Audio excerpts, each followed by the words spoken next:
A paz do Senhor Jesus, meus amados irmãos. Aqui é a missionária Arlete para mais uma pré-aula da nossa Escola Bíblica Dominical, neste terceiro trimestre de 2018, quando estamos estudando o tema Israel 70 anos, o chamado de uma nação e o plano divino de redenção. Hoje estaremos comentando a 14ª lição desta revista, que traz como título Israel e a escatologia bíblica. Mas antes de iniciarmos os nossos comentários, vamos buscar a direção do Espírito Santo de Deus, o nosso professor por excelência. Senhor, nosso Deus e nosso Pai, nós te louvamos e agradecemos por mais esta oportunidade de estarmos aqui estudando a Tua Palavra. Senhor, eu te agradeço por todo esse trimestre, por todas as lições maravilhosas com as quais nós aprendemos tanto de Ti. Continue nos abençoando, abençoe este irmão, esta irmã que está me ouvindo. Entra com a Tua providência em suas vidas, Pai. Restaura o que for preciso ser restaurado. Fortalece na Tua presença. Meu Deus, desperta aqueles que estão dormindo o sono da negligência espiritual. Dai-nos graça, sabedoria para levarmos a Tua palavra, para podermos despertá-los na Tua presença. Sê Tu conosco neste estudo, em nome de Jesus. Amém. Meus amados irmãos e irmãs em Cristo, hoje nós temos um motivo especial para agradecermos a Deus e comemorarmos. Ultrapassamos os 3.000 inscritos neste canal e louvo a Deus pela sua vida, por ter nos acompanhado semanalmente nesses estudos, aprendendo juntos a palavra do Senhor. Agradecemos de coração a sua participação e o seu incentivo. Para continuarmos crescendo nesta obra, continue nos prestigiando, contribua com seu like neste vídeo, compartilhe com outros irmãos, deixe aqui o seu comentário sobre a lição estudada para interagir conosco e com os demais irmãos. Além da sua oração em nosso favor, essa é a melhor forma de nos ajudar a fortalecer este trabalho. Se você ainda não é inscrito neste canal, faça isso agora, se inscreva, ative o sininho para receber em primeira mão as nossas postagens e deixe também o seu like e o seu comentário e participe conosco para a honra e glória do nosso Deus. Lição 14. Israel e a escatologia bíblica. O textuário de hoje encontra-se na primeira carta aos Tessalonicenses, capítulo 4, versículo 16, e diz assim a palavra do Senhor: porque o mesmo Senhor descerá do céu com alarido, e com voz de arcanjo, e com a trombeta de Deus, e os que morreram em Cristo ressuscitarão primeiro. A verdade aplicada de hoje nos diz que a grande obra de restauração de Israel será completada no futuro, pois continua sendo alvo do amor de Deus. Os textos de referência de hoje encontram-se nos livros de Daniel, capítulo de número 9, versículos 24 e 25, e Evangelho de Mateus, capítulo 24, e o versículo de número 36. E assim diz a palavra do Senhor: 70 semanas estão determinadas sobre o teu povo e sobre a tua santa cidade, para extinguir a transgressão e dar fim aos pecados, e para expiar a iniquidade e trazer a justiça eterna, e selar a visão e a profecia, e para ungir o santo dos santos. Sabe e entende, desde a saída da ordem para restaurar e para edificar Jerusalém, até o Messias, o príncipe, 7 semanas, e 62 semanas. As ruas e as tranqueiras se reedificarão, mas em tempos angustiosos. Porém, daquele dia e hora ninguém sabe, nem os anjos do céu, nem o Filho, mas unicamente meu Pai. O primeiro objetivo desta lição é enfatizar que o arrebatamento da igreja é uma realidade. Durante esse trimestre, estudamos a história da nação de Israel, desde a chamada de Abraão, passando pelos demais patriarcas, a escravidão dos hebreus no Egito e a libertação através de Moisés, a peregrinação do povo de Deus através do deserto, a aliança no Sinai, até chegar à terra prometida. Também estudamos sobre a conquista da Terra Prometida, o ciclo do pecado cometido por Israel na época dos juízes, o período monárquico que se seguiu, o cativeiro babilônico, a volta do exílio, o período interbíblico e a vinda do Senhor Jesus Cristo, o Messias prometido para o povo de Israel. Na lição de hoje, estudaremos sobre alguns acontecimentos envolvendo o povo judeu e também a Igreja do Senhor, como parte dos eventos escatológicos que brevemente acontecerão. A escatologia bíblica é a teologia sistematizada que trata do estudo ou doutrina das últimas coisas, isto é, trata dos eventos que acontecerão no futuro, segundo as Escrituras. O termo escatologia deriva-se de dois vocábulos gregos, eschatos, que significa último, e logia, que significa tratado ou estudo. Logo, escatologia é o estudo das últimas coisas.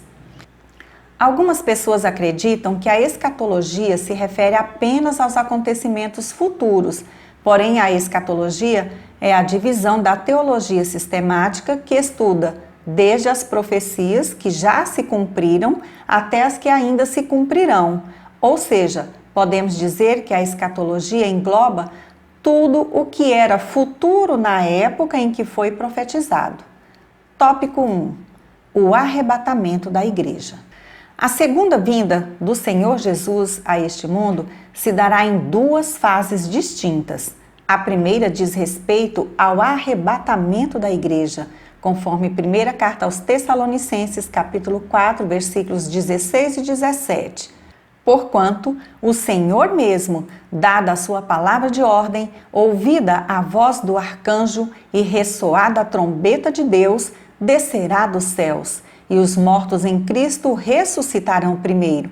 Depois nós, os vivos, os que ficarmos, seremos arrebatados juntamente com eles, entre nuvens, para o encontro do Senhor nos ares, e assim estaremos para sempre com o Senhor.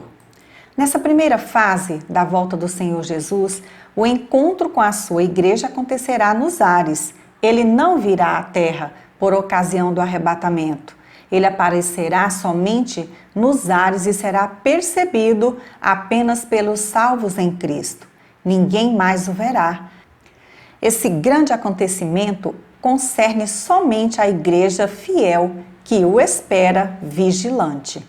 Já a segunda fase da vinda de Jesus diz respeito à manifestação física e pessoal de Jesus, visível a todos os habitantes da terra, acompanhado dos seus santos e anjos. Isto diz respeito a Israel e demais nações do mundo, sobreviventes naquela ocasião. O arrebatamento da igreja será um acontecimento não percebido por este mundo, pois seremos arrebatados repentinamente, num momento, conforme 1ª carta aos Coríntios 15, 51, 52, que diz: Eis que vos digo um mistério, nem todos dormiremos, mas transformados seremos todos, num momento, num abrir e fechar de olhos, ao ressoar da última trombeta. A trombeta soará, os mortos ressuscitarão incorruptíveis e nós seremos transformados. Isso acontecerá repentinamente, com uma rapidez tremenda, e o mundo só perceberá a falta dos milhares de pessoas que de repente sumiram, foram arrebatadas pelo Senhor. Repentinamente, a lei da gravidade da morte que nos arrasta para baixo não terá mais efeito sobre nós. Doenças, deficiências, fraquezas e sofrimentos cairão de nós como um vestido e seremos revestidos com um corpo glorioso, conforme 2ª carta aos Coríntios 5:2. No momento, seremos desligados da terra e subiremos ao encontro do Senhor Jesus. Seremos redimidos. O mundo não será testemunha ocular desse fato, não tomará conhecimento até notar a ausência, a falta e o desaparecimento de milhões de salvos. O rapto da igreja é um acontecimento secreto e o mundo não tem direito de testemunhar tal fato. Nós esperamos pela grande redenção todos os dias, a qualquer momento. O arrebatamento é um mistério no plano da salvação.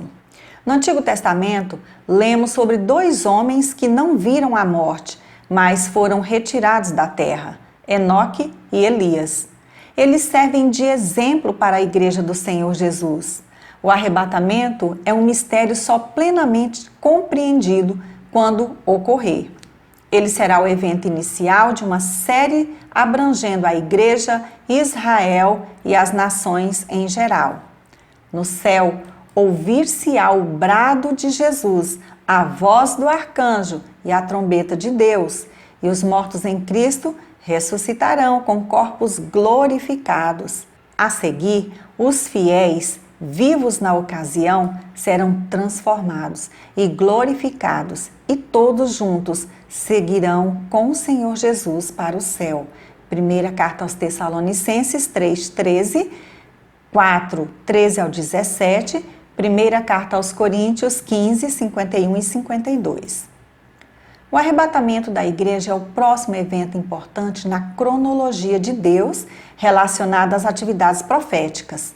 Ele é iminente, isto é, pode acontecer a qualquer momento, quer as pessoas acreditem ou não. Por isso, cremos em Jesus Cristo e na Sua palavra. Reconhecemos a necessidade de nos prepararmos, vivendo em santidade e vigilância diante dele, aguardando com esperança o grande momento do arrebatamento da Igreja do Senhor, que acontecerá muito em breve. Subtópico 1.1 – Definindo o termo. O comentarista diz aqui na revista que a expressão arrebatados, encontrada em 1 Tessalonicenses 4,17, no grego arpádizo, possui, entre outros significados, capturar, tomar à força, tomar para si. Outra palavra importante referente à volta de Cristo, usada em 1 aos Tessalonicenses, é parousia. 1 Tessalonicenses 2,19, 3,13, 4,14 e 5,23.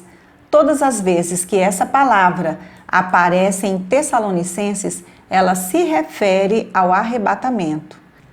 Nos outros versículos da Bíblia, ela se refere à manifestação de Cristo no fim da grande tribulação, segunda carta aos Tessalonicenses 2, 8, 9.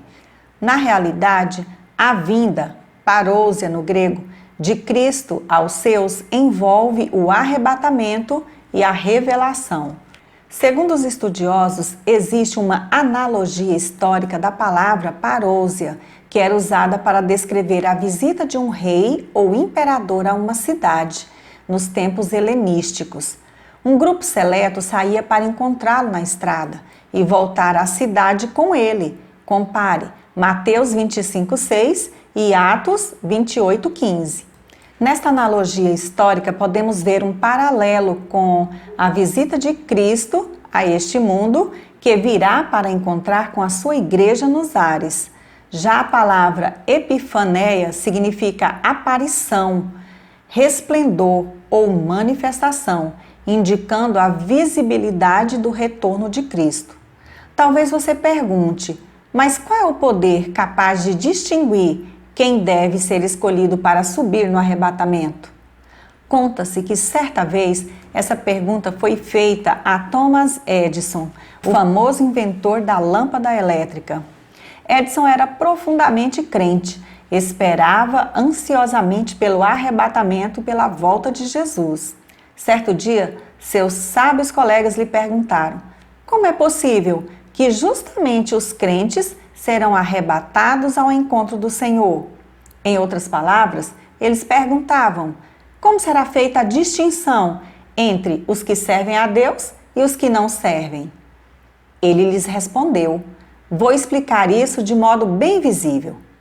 Ele tomou então um caixote com areia e misturou limalha de ferro. Em seguida, colocou um grande ímã sobre o caixote. A areia começou a ter pequenos movimentos, mas nada mais do que isso.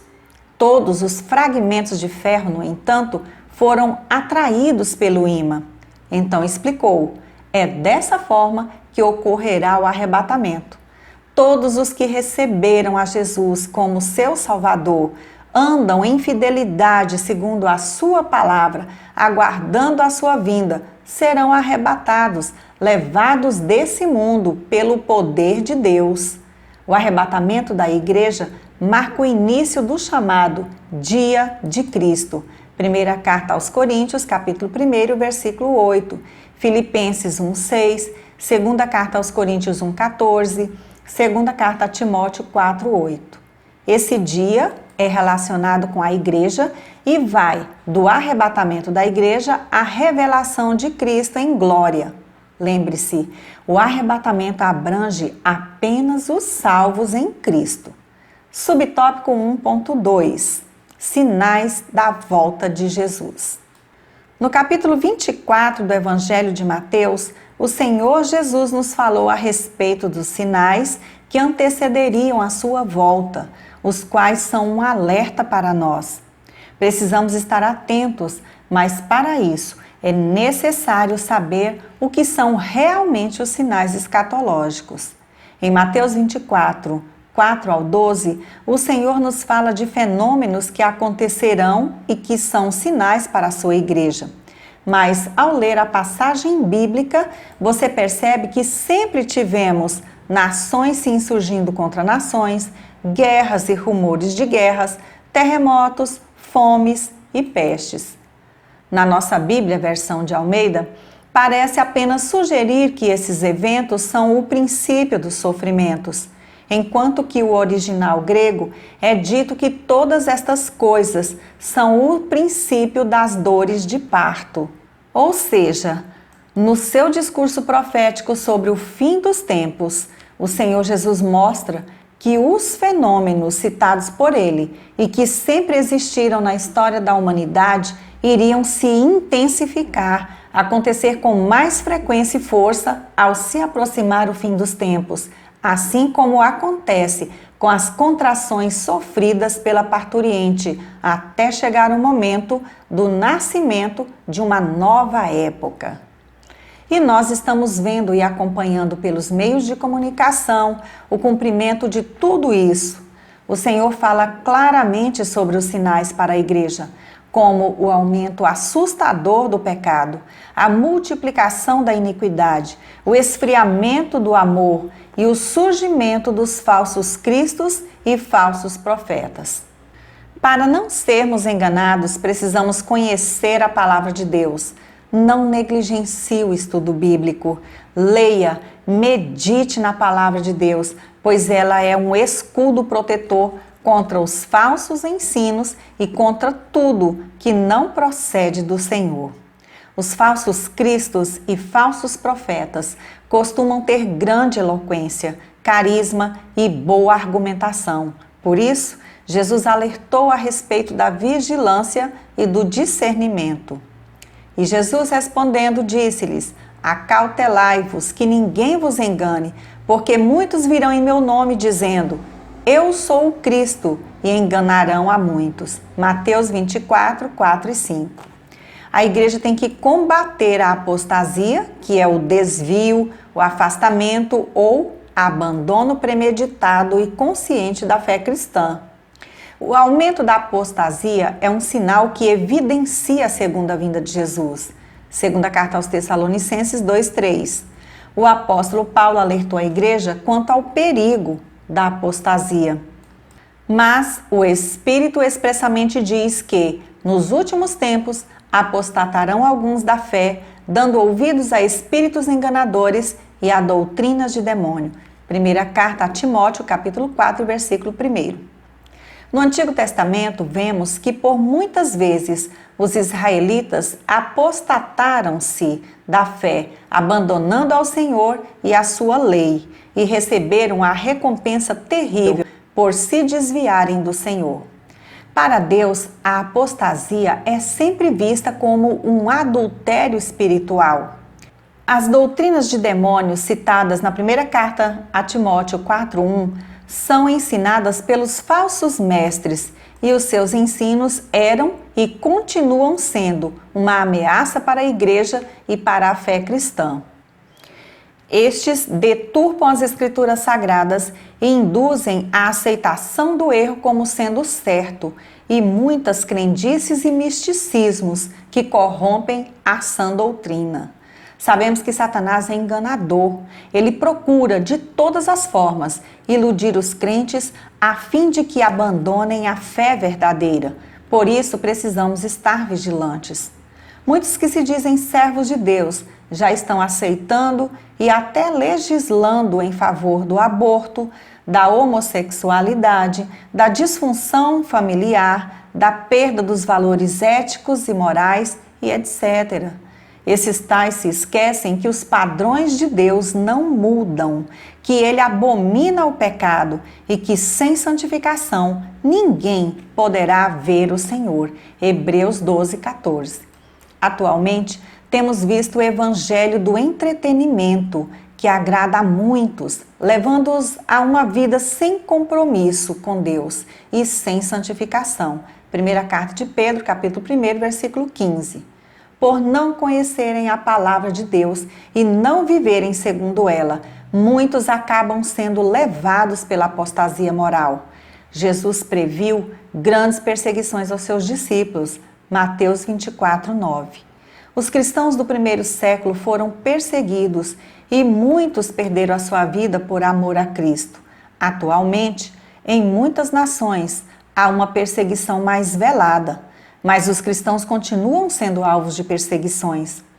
Quantos na universidade não são perseguidos ou se tornam alvo de chacota por declararem sua fé em Cristo? Nenhuma outra religião tem tantos fiéis mortos quanto o cristianismo. Mas há uma promessa para os que foram fiéis na tribulação. Mateus 5, 11 e 12. Em algumas nações, a perseguição não é velada, mas torna-se bem explícita, como por exemplo na Síria, na Coreia do Norte, na China e em países no norte da África. Muitos cristãos têm sido sequestrados, torturados e mortos por combatentes do Estado Islâmico, e isso, estranhamente, não é divulgado pela grande mídia. Jesus alertou que antes de sua vinda haveria também coisas espantosas e grandes sinais do céu. Lucas 21, 11. Notemos que o texto diz sinais do céu e não sinais no céu, indicando que uma grande variedade de fenômenos naturais e cósmicos acontecerá antes do fim dos tempos e trarão espanto a todos que o virem, mostrando que serão algo jamais visto pelo homem. O aumento da ciência também foi predito pelo profeta Daniel, Daniel 12, 4. Jesus fala de sinais que antecedem a sua volta, mas em momento algum ele fala a respeito de datas. Apesar dos surpreendentes e espantosos acontecimentos experimentados nesses dias, o maior de todos os sinais do fim dos tempos, e contudo, o menos enfatizado, é o retorno do povo judeu à terra prometida e a fundação do Estado de Israel, restaurado como nação. Isaías 66, 8, Mateus 24, 32 ao 34. E o derramamento do Espírito Santo, Joel 2, 28 e 29. A segunda vinda de Cristo e o fim de todas as coisas parece algo fictício e inconcebível para aqueles que não creem em Deus. Mas seguramente se cumprirá, pois Jesus assegurou que os céus e a terra passarão, mas suas palavras não hão de passar. Mateus 24, 35. Portanto, a igreja deve estar alerta, pois o retorno de Cristo está mais perto do que podemos imaginar, pois estão se cumprindo os sinais que evidenciam esse grande acontecimento escatológico. Estejamos atentos aos sinais de sua vinda, pois o Senhor Jesus virá buscar todos os que amam a sua vinda. Segunda Carta a Timóteo, capítulo 4, versículo 8. Subtópico 1.3. A igreja recebida no céu. Somente os fiéis mortos e vivos ouvirão os toques divinos de chamada vindos do céu e passarão pela maravilhosa experiência do arrebatamento, para irem ao encontro do Senhor nos ares. Logo após o arrebatamento da igreja, virá o tempo descrito na Bíblia como a grande tribulação, um período de 7 anos. Esse será um tempo de horror para o mundo gentílico e de grande aperto para Israel. Enquanto isso, os salvos estarão nos céus e comparecerão diante do tribunal de Cristo para serem julgados e receberem galardão. Vale a pena ressaltar que todos aqueles que comparecerão perante o tribunal de Cristo são salvos, os crentes de todos os tempos que permaneceram fiéis ao seu Senhor e terão ali julgadas as suas obras e também a fonte de suas motivações ao servirem a Deus. Primeira carta aos Coríntios 3, 11 e 15. Lemos na segunda carta aos Coríntios 5:10. Porque importa que todos nós compareçamos perante o tribunal de Cristo, para que cada um receba segundo o bem ou o mal que tiver feito por meio do corpo. Lembre-se, o verdadeiro cristão já foi julgado como pecador através da pessoa de Cristo, que foi o Cordeiro de Deus sacrificado em seu lugar. Foi julgado como filho de Deus durante a sua vida. Agora, no tribunal de Cristo, será julgado como servo, isto é, quanto ao seu serviço prestado a Deus e o seu testemunho. Esta verdade deveria mudar drasticamente a maneira como vivemos, pois todas as nossas ações serão avaliadas por nosso Mestre. Serão submetidas à prova desse tribunal nossa conduta cristã, conforme 2ª carta aos Coríntios 5:10, porque os nossos passos são acompanhados pelo olhar onisciente do Senhor, Salmo 139, 1 a 3. Nossas obras, conforme Jeremias 48:10, o tratamento dispensado aos irmãos, Romanos 14:10, a evangelização, 1 aos Coríntios 9:16, 2 aos Coríntios 5:11, os pastores, Hebreus 13, 7 e 17. Vale a pena lembrar o que diz a Bíblia em Hebreus capítulo 4, versículo 13, a parte B. Todas as coisas estão descobertas e patentes aos olhos daquele a quem temos de prestar contas. Terminado esse julgamento, a igreja fiel será chamada a ter acesso à festa das bodas do Cordeiro. Lucas 13, 29, 22, 30, Apocalipse 19, 7. Após termos recebido a salvação pela fé no sangue do Cordeiro, os galardões pela fidelidade e trabalhos prestados a Deus, entraremos nas bodas do Cordeiro para a grande festa. Ali só haverá alegria durante a cerimônia, com os salvos chegados de todas as partes da terra e de todos os tempos. Haverá a celebração da ceia do Senhor, Lucas 22, 16, 22, 27 a 30. Estará finda a batalha na terra e estaremos para sempre livres de todas as lutas, angústias, pecado e mal. Ali, finalmente, estaremos para sempre com o nosso amado Jesus Cristo, o Rei dos Reis e Senhor dos Senhores. Vale a pena servir a este Deus tão maravilhoso. O segundo objetivo desta lição é explicar que os eventos com a nação de Israel são um dos sinais da proximidade do arrebatamento. Tópico 2. As 70 semanas de Daniel. As 70 semanas da profecia de Daniel, capítulo 9, versículos 24 ao 27, são semanas de anos, não de dias. O texto original hebraico não diz semana, e sim setes, 70 setes. Quando se trata da semana de dias, como em Daniel capítulo 10, versículos 2 e 3, é acrescentado em hebraico a palavra para dias. É bíblica a expressão semana de anos, Levítico 25, 8. os 6 eventos preditos a respeito de Israel em Daniel 9:24 ainda não se cumpriram. Essa é uma das profecias mais importantes da Bíblia por capacitar os estudiosos das Escrituras a determinar no tempo os acontecimentos históricos. A importância dos estudos dessa profecia consiste na luz que ela oferece para o povo de Deus se situar no tempo. As 70 semanas de anos são divididas pelo Senhor da seguinte forma: primeiro grupo, 7 semanas ou 49 anos. Daniel, capítulo 9, versículo 25. Segundo grupo, 62 semanas ou 434 anos. Daniel, capítulo 9, versículos 25 e 26. E o terceiro grupo, 1 semana ou 7 anos. Daniel, capítulo 9, versículo 27. Subtópico 2.1. As primeiras 7 semanas. Esse primeiro grupo, composto de 7 semanas, ou 49 anos, Daniel 9:25, teve início em 445 a.C., com o decreto emitido pelo rei Artaxerxes, autorizando Neemias a reedificar os muros e a cidade de Jerusalém. O capítulo 2 de Neemias descreve a ocasião desse decreto. Neemias foi comissionado pelo rei para dar cumprimento a esse ato. De acordo com a profecia em estudo, no fim dos 49 anos, a cidade de Jerusalém estaria reconstruída, ano 396 a.C. Subtópico 2.2.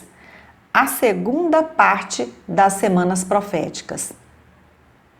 No segundo grupo de semanas, composto de 62 semanas ou 434 anos, acontece a vinda do Messias, o ungido, o príncipe, isto é, o Senhor Jesus Cristo, que foi recebido como príncipe em Jerusalém com as honras do rei que vem em nome do Senhor. Lucas 19:38, Zacarias 9:9.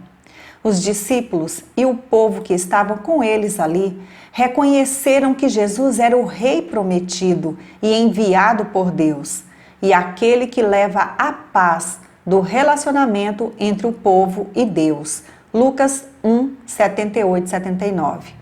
Por isso se regozijavam e davam louvores a Deus enquanto o mestre amado entrava em Jerusalém montado em um jumentinho. Alguns dos fariseus, vendo aquilo, pediram que Jesus repreendesse os discípulos e não recebesse tal honra, pois não acreditavam ser ele o Messias. A resposta do Senhor foi que se eles se calassem, as próprias pedras clamariam, mostrando a eles que a própria criação era mais sensível do que aqueles que estavam reclamando. Lucas 19:37-40. O Senhor Jesus, reconhecendo a importância daquele dia para os judeus, proferiu sua lamentação sobre Jerusalém, dizendo com lágrimas: Ah, se tu conhecesses também, ao menos neste teu dia, o que à tua paz pertence, mas agora isso está encoberto aos teus olhos. Lucas 19:42. Jesus sabia que tantas pessoas de Israel o tinham rejeitado e que a nação sofreria um julgamento na forma da terrível destruição feita pelos romanos, que viria sobre Jerusalém no ano 70 depois de Cristo. Aquela data foi bastante específica da profecia. Deus escolheu aquele dia específico para a apresentação do seu filho como rei da nação de Israel, mas eles não souberam a época da visitação do Senhor. Subtópico 2.3. O Messias será tirado. O comentarista diz neste subtópico que, conforme Daniel 9:26, depois de 62 semanas será tirado o Messias e não será mais. As 69 semanas findam com a morte do Messias na crucificação. Sobre a morte do Senhor Jesus, lemos em Isaías capítulo 53, o versículo 8. Por juízo opressor foi arrebatado, e de sua linhagem, quem dela cogitou, porquanto foi cortado da terra dos viventes, Por causa da transgressão do meu povo, foi ele ferido. A morte do Messias encerra 69 semanas, marcando o início de uma nova era, deflagrada a série de horrores decorrentes da rejeição e crucificação do Messias, com a subsequente maldição do seu sangue, tomada pelos representantes da nação e o povo em geral, quando disseram a Pilatos na presença de Jesus: caia sobre nós o seu sangue e sobre nossos filhos. Mateus 27, 25. Para os gentios estava aberta a porta da graça e o livre acesso à presença de Deus, figurada no rasgar do véu do santuário, deixando a descoberto o lugar santíssimo, abolindo toda e qualquer separação entre o adorador e o seu Deus. Mateus 27, 51. Tendo os judeus rejeitado o dom de Deus, a graça passou aos gentios, com os quais Deus passou a tratar, para dentre eles separar para si um povo zeloso de boas obras. Tito, capítulo 2, versículo 12. Esse povo forma a Igreja de Cristo. A leitura do versículo 26 de Daniel 9 verifica-se a predição de dois importantes eventos: a morte de Jesus e a destruição de Jerusalém. Só depois destes dois acontecimentos é que chegamos à última semana, referida no verso 27. O período existente entre a 69ª e a 70ª semanas é o tempo dos gentios e dispensação da Igreja. Os eventos relacionados à última semana ainda não aconteceram, o que prova que ela ainda não chegou. Esses eventos terão início com o arrebatamento da Igreja e a revelação na terra do Anticristo. O terceiro objetivo dessa lição é mostrar que Israel reconhecerá Jesus como Messias. Tópico 3. O futuro de Israel. Esse será um tempo de grande tribulação, conforme Mateus capítulo 24, versículo 21 e Apocalipse 7, 14. Segundo o dicionário de profecia bíblica, a grande tribulação é um período de aflição e angústias incomuns que terá início após o arrebatamento da Igreja. Deus, o justo juiz, estará enviando sobre o mundo o seu juízo. Isaías 13, 11. Este período de aflição e angústia terá a duração de 7 anos, conforme Daniel capítulo 9, versículo 27. Semana de anos. Ela ocorrerá entre o arrebatamento da Igreja e a vinda do Senhor Jesus em glória, segunda fase para reinar. Só os santos escaparão desse período tenebroso. Estritamente falando, a tribulação como elemento escatológico consiste de 2 períodos, tendo cada um 3 anos e meio de duração. O primeiro é chamado simplesmente de tribulação. O segundo, que é pior, é chamado de grande tribulação. As passagens de 1 aos Tessalonicenses 5:3 e Apocalipse 6:2 nos oferecem uma visão do tipo de paz e prosperidade que a terra gozará no princípio do governo centralizado do Anticristo.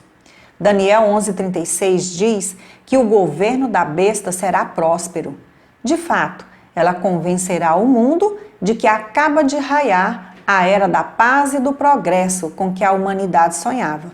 Logo depois, a besta revelará o seu verdadeiro caráter maligno, ao mesmo tempo em que os juízos desencadeados do céu, sob os selos, as trombetas e as taças registradas nos capítulos 6 a 18 de Apocalipse, porão tudo a descoberto, mostrando que as multidões foram totalmente iludidas.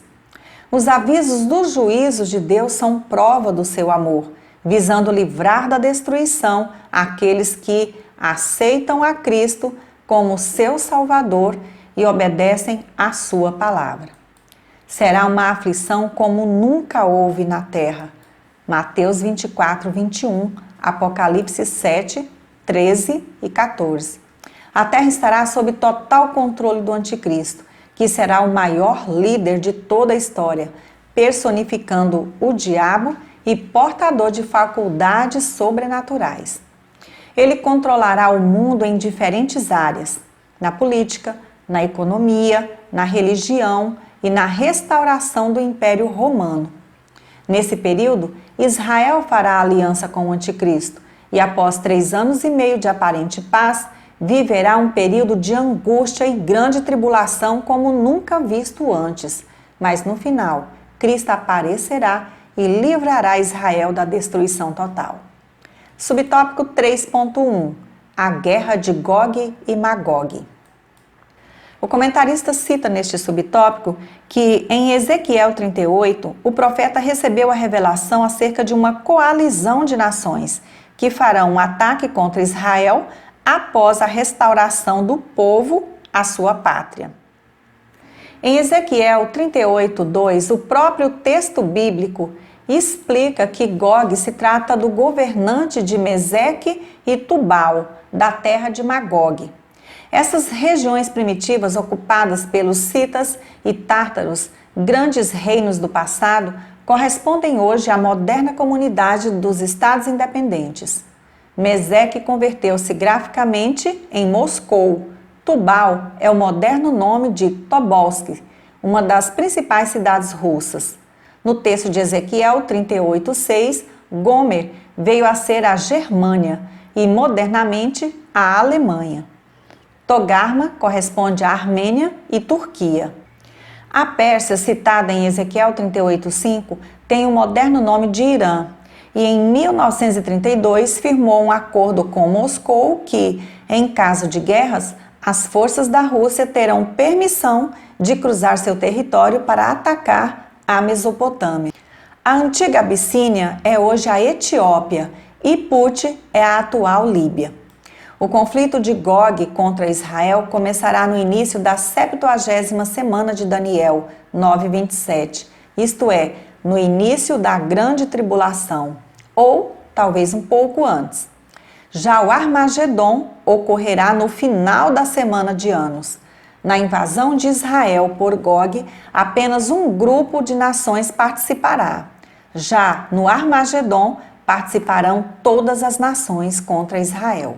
Apocalipse 16:14, 19:19, Joel 3:2, Zacarias 12:3, a parte B, e 14:2, 4 e 9.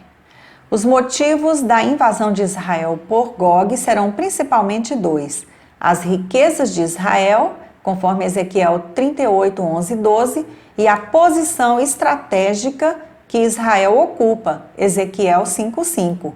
Gog será derrotado no próprio país de Israel, Ezequiel 39, versículo 4 e 5. Será uma sobrenatural intervenção divina. Haverá também rebelião entre as próprias tropas atacantes, Ezequiel 38:21. Tremendos flagelos sobrenaturais atingirão em cheio o inimigo, Ezequiel 38:22. O morticínio será incalculável. A queda total e irrecuperável de Gog e seus aliados originará um tremendo vazio e desequilíbrio na liderança do poder político e bélico mundial.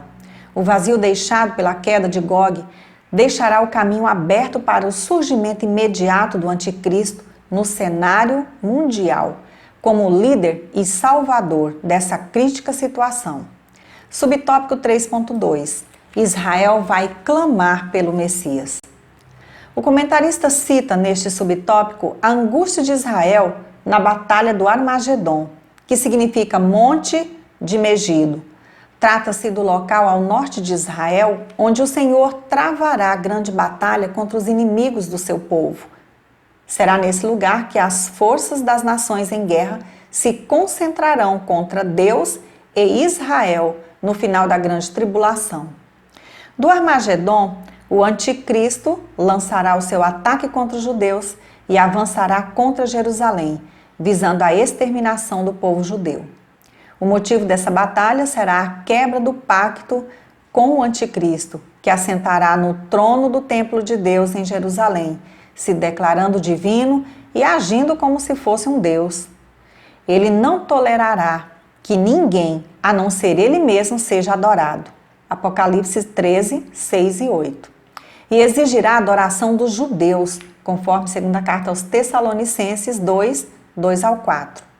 Como os judeus não aceitarão esta abominável idolatria, todas as nações da terra os perseguirão por 3 anos e meio, culminando na guerra do Armagedon.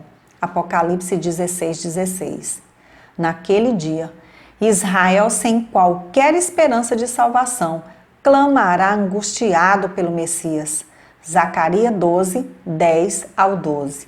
E ao vir Jesus, o remanescente de Israel exclamará arrependido e aliviado: bendito o que vem em nome do Senhor, em cumprimento ao que fora dito pelo Senhor em Mateus 23, 38 e 39.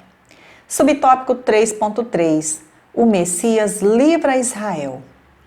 O Senhor Jesus virá então corporalmente, assim como para o céu subiu, e todo olho o verá. Apocalipse 1:7, Mateus 24:30. Ao chegar o momento da volta de Jesus, haverá convulsões em toda a natureza. Lucas 21, 25 e 26. Terá chegado a hora do colapso das nações, amotinadas contra Deus e o seu povo. Nesse momento, a pedra, cortada sem auxílio de mãos, destruirá os reinos do mundo, o poder gentílico mundial sob o anticristo. Nessa ocasião, o anticristo e o falso profeta serão lançados vivos no lago de fogo e enxofre, que é o inferno final. Apocalipse 14, versículos 9 e 10 e 19, 20. Em sua primeira vinda a esse mundo, o Senhor Jesus Cristo foi rejeitado pelos judeus, mas naquele dia, o remanescente judaico, sofrido e arrependido, reconhecerá Jesus como seu Messias, Redentor prometido, e em escala nacional o aceitarão chorando, conforme as várias profecias. Para concluir, embora hoje vivamos a dispensação dos gentios, chegará um dia em que Deus consumará o seu plano para com o povo judeu. Diante de tanto sofrimento, o povo vai clamar e o Messias se apresentará como o desejado das nações, trazendo salvação. Israel é a prova incontestável da soberania divina.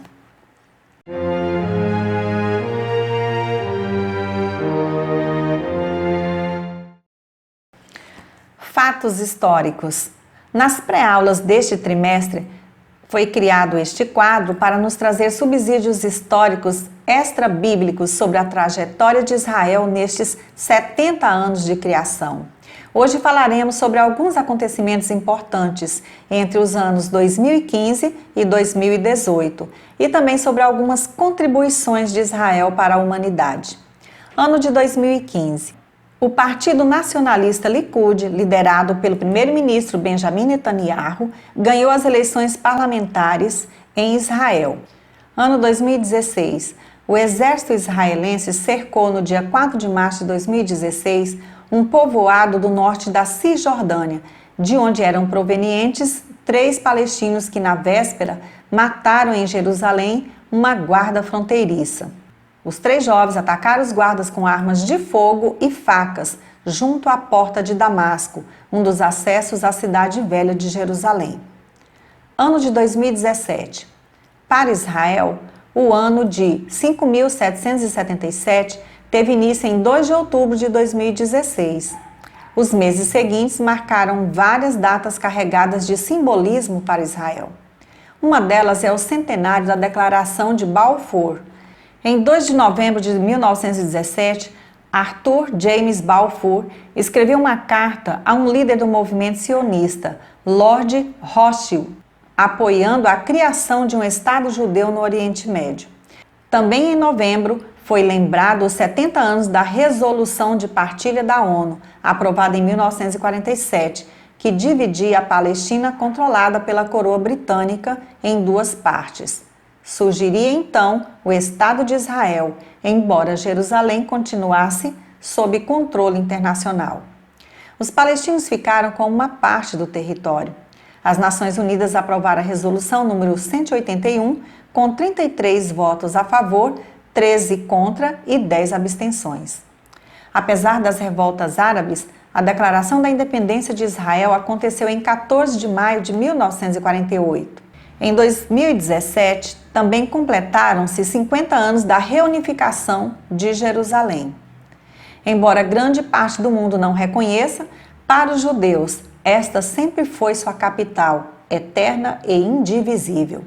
O presidente norte-americano Donald Trump reconheceu no dia 6 de dezembro de 2017 Jerusalém como sendo a capital de Israel, ao anunciar a mudança da embaixada americana neste país de Tel Aviv para a Cidade Santa.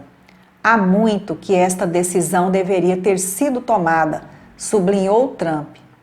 Ano 2018. O parlamento israelense aprovou, no dia 19 de julho de 2018, a lei que define o país como um estado exclusivamente judeu, que tem como sua única capital Jerusalém unificada e prevê apenas o hebraico como língua oficial, reduzindo o árabe a uma categoria especial. A lei do Estado-nação determina que Israel é a pátria histórica do povo judeu e eles têm um direito exclusivo à autodeterminação nacional, o que significa que cabe aos judeus o direito de se autogovernar e definir o estatuto político do país. As contribuições científicas de Israel. Embora o grande foco internacional e da mídia esteja nos conflitos militares de Israel, o país discretamente tornou-se uma incubadora energética e ambiciosa de empreendedorismo e invenções. O que se segue é uma linha do tempo registrando algumas das inovações mais importantes e interessantes produzidas por israelenses. Metralhadora Uzi, 1948.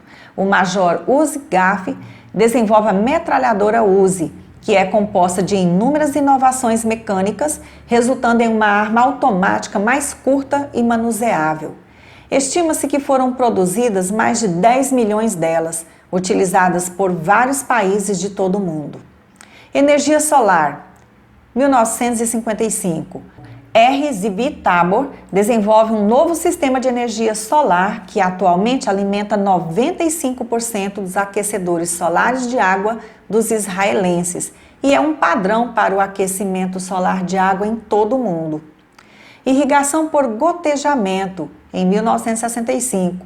Fundação da Netafim, que desenvolveu e distribuiu modernos sistemas de irrigação por gotejamento. Dessalinização, 1967.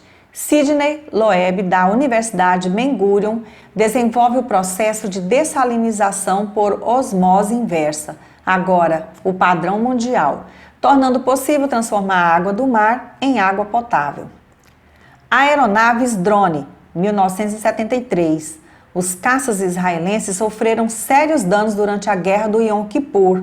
Em resposta, Israel iniciou o desenvolvimento dos primeiros veículos aéreos não tripulados modernos, também conhecidos como UAVs ou drones, zangões. Processadores de computadores, 1974. A importante Intel estabelece uma filial para pesquisas e desenvolvimento em Israel, que resulta no avanço do globalmente onipresente processador 8088 e do chip Centrino. Mensagens instantâneas, 1996. A Mirabilis lança o ICQ, o primeiro sistema de mensagens instantâneas em toda a internet. A América Online adota a tecnologia e populariza o mundo do bate-papo online. Flash Drive, ano 2000. A M-Systems apresenta a unidade flash nos Estados Unidos, menores, mais rápidos e mais confiáveis do que os disquetes ou CD-ROMs, eles vêm para substituir essas tecnologias em todo o mundo. Purificação de água, 2010. A Greening Solutions lança o primeiro de seus sistemas baseados no ozônio para a purificação de água.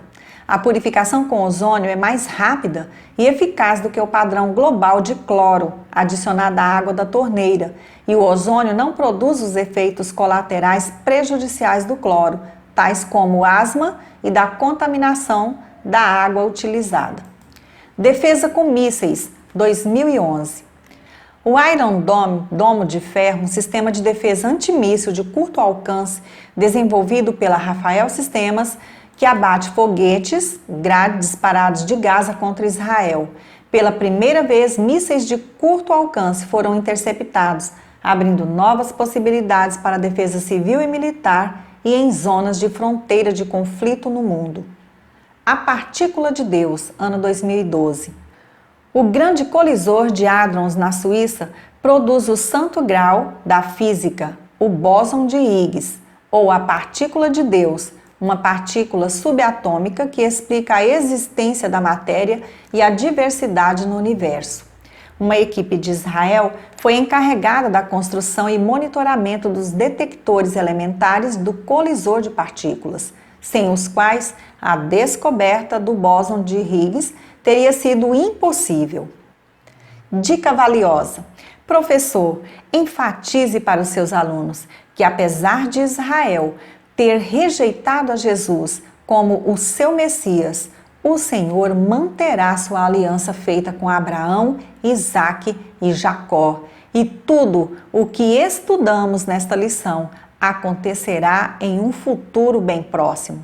Ore e faça sempre suas anotações, o seu roteiro ou seu plano de aula, buscando sempre a excelência no ensino da Palavra de Deus.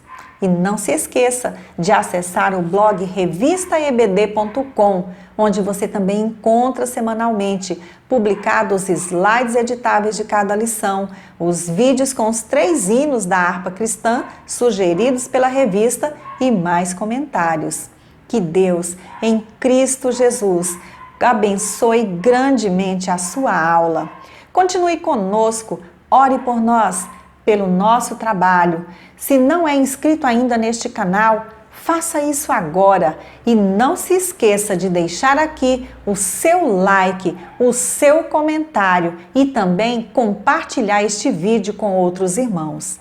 Fique na graça e na paz do nosso Senhor e Salvador Jesus Cristo. E até a nossa próxima pré-aula, se Deus assim nos permitir.